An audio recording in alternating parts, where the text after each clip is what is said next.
Let's check out what's been moving the needle starting in Anaheim, where news came down on Friday that Anthony Rendon would undergo season-ending wrist surgery. The former MVP was slashing .228, .324, .383 in 45 games this season. While in Colorado, yes, scary moment yesterday afternoon when Manny Machado suffered what looked to be a catastrophic injury while running out a ground ball. Butch Shepard was surprised, though x-rays were negative, and he was diagnosed with a left ankle sprain. But I saw that. I was working yesterday, and his foot, the angle that his foot was, it looked like it was for sure broken. Yeah, absolutely. We also want to talk about Mookie Betts being placed on the IL with a fractured right rib, and is expected to miss around 2 or so weeks, but officially placed on the IL yesterday. So, X, let's start with you.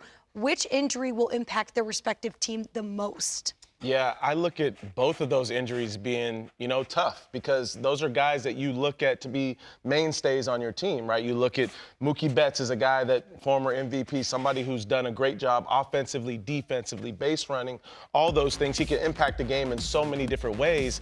But at the same time, Manny Machado has got off to an amazing start. Like, he's been absolutely amazing as far as putting the team on his back while Fernando Tatis Jr. has been out.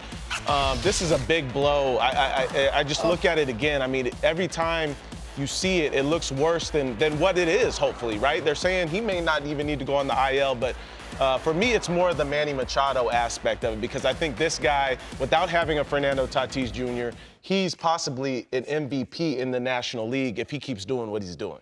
Yeah, this comes with the caveat that we don't know the severity of Machado's injury yet, or if he'll be on the IL. So obviously, if he's only going to miss a day or two. Yeah, they still haven't released the timetable. Then it's the Mookie Betts thing. But I agree. I think the Machado injury is a bigger deal. So I think I talked about this on the show a couple of weeks ago. 538 did this great article that was like percentage of a team's WAR by one player, and Manny Machado at the time had like a totally historic. He was responsible for 34% of their team WAR, and since then he's sort of evened out because the rest of the team has gotten good. It's not because he's gotten better. I think he's down around 22% of the team's WAR right now. But that really speaks to his ability to carry the team. And just for comparison's sake, Mookie Betts is, I think, 15% of the team work, because they have interesting 3 other former MVPs. Right. Well, it's like, to that point, though, I just think about Bellinger. Like, he was an MVP, and he pretty much has fallen off to back to average standards or below average.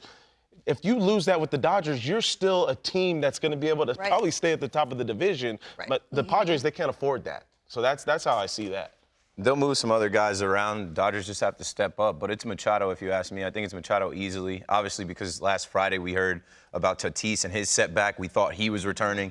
Then he's not going to be back. It really is going to come down to whether Mookie or Machado, which one of them is out for longer.